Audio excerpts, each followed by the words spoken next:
By definition, only the coward is capable of the highest heroism. For the coward fights despite his weak nature. Prince Allant, the son of King Allant, travels to the Boletarian palace under the name Ostrava in order to hide his true identity. The scourge has devastated the kingdom, and as the player sets out to kill the archdemons, Ostrava fights through the Boletarian palace with a sole intention: to find his father, and to dispel the rumors that his father, the king, has become a demon. Ostrava is wise but weak. He's lived a pampered life, yet he takes up the legendary weapons of a hero and attempts to fight his way to his father's throne. We first found Ostrava on a ledge with no way back. He was surrounded by dredgelings, which were waiting to cut him down. That was a bold jump.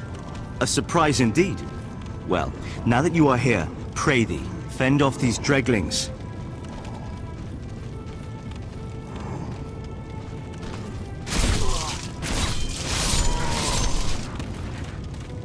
My thanks for your brave rescue.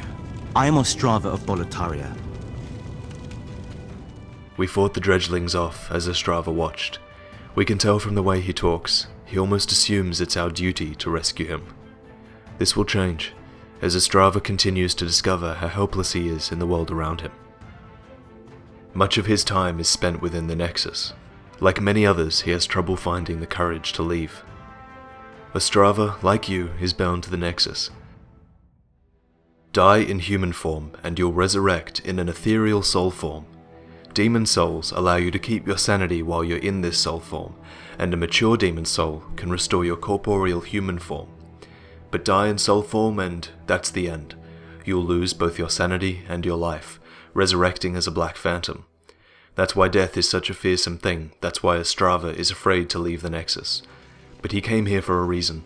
At its peak, Boletaria was a grand kingdom.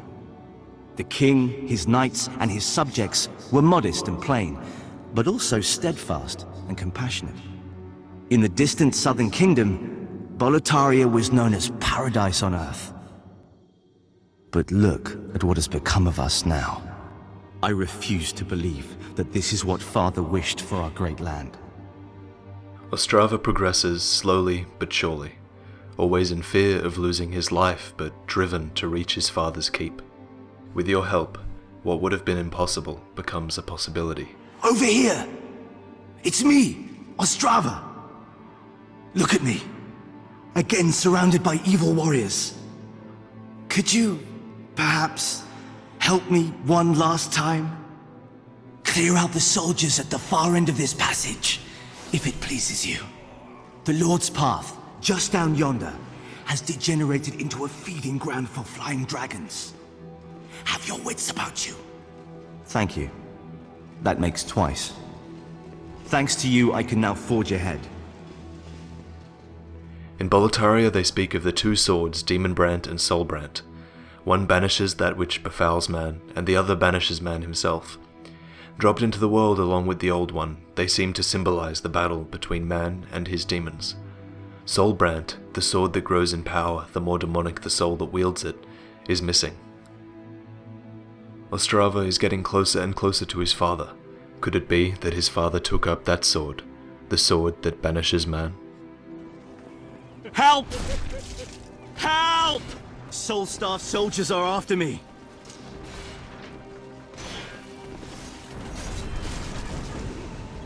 Thank you for rescuing me.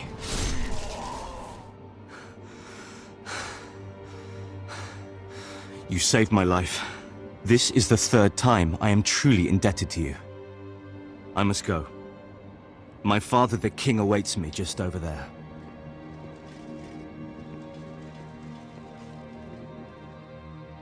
The sad truth is that once, King Allant was a benevolent ruler who cared greatly for his subjects. He fought diligently against the vile and the depraved. Alas, as he aged he became melancholy. Allant began a search for a method to expand his might. His search brought him to the Nexus, where knowledge of the soul arts were bestowed upon him. This was not enough, and eventually Allant awoke the Old One, which granted him unfathomable power. This power devastated his human form, transforming his body into a pathetic, mutated creature. This is not Allant. This is a magnificent demon that Allant fashioned, a doppelganger designed to lead the demon scourge and reap more souls to quench the thirst of the Old One. The real king resides within the Old One, believing that the Old One is a gift of mercy from God. In his old age, Allant recognized that pain, evil, and misery filled the world. It was so hopeless that the only way to fight poison was with poison. So Allant awoke the Old One, hoping for its deep fog to engulf the land and absorb every last soul. Only then did he believe that human suffering would end.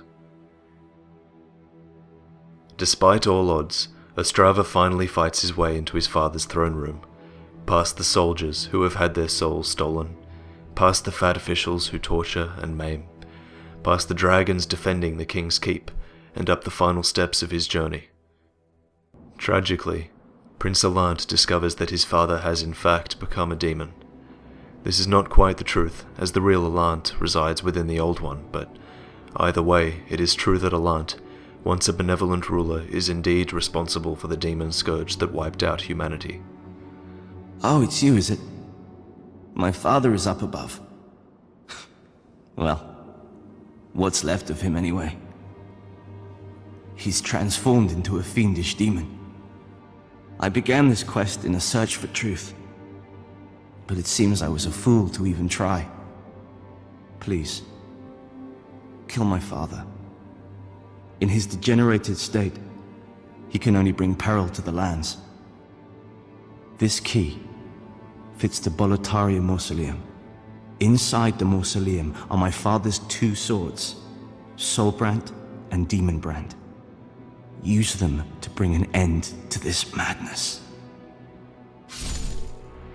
Overcome with despair, and before you can stop him, Ostrava kills himself in soul form.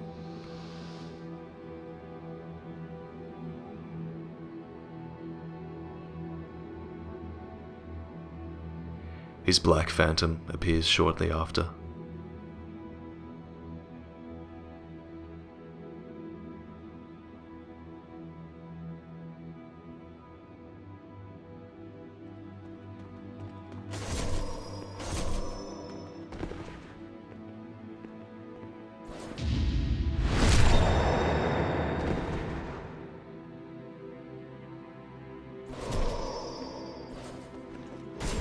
Ostrava found the truth, but it didn't bring him peace. His quest was for nothing. Yours wasn't.